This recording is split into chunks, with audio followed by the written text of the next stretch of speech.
এই যে একটা গাছ, এটা একটা আমাদের ভিটা।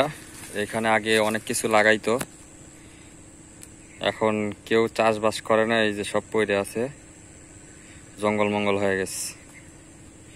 আগে এখানে আলু পেঁয়াজ যত শাকসবজি আছে সব লাগাইতো এখানে, এখন একদম অবস্থা খারাপ,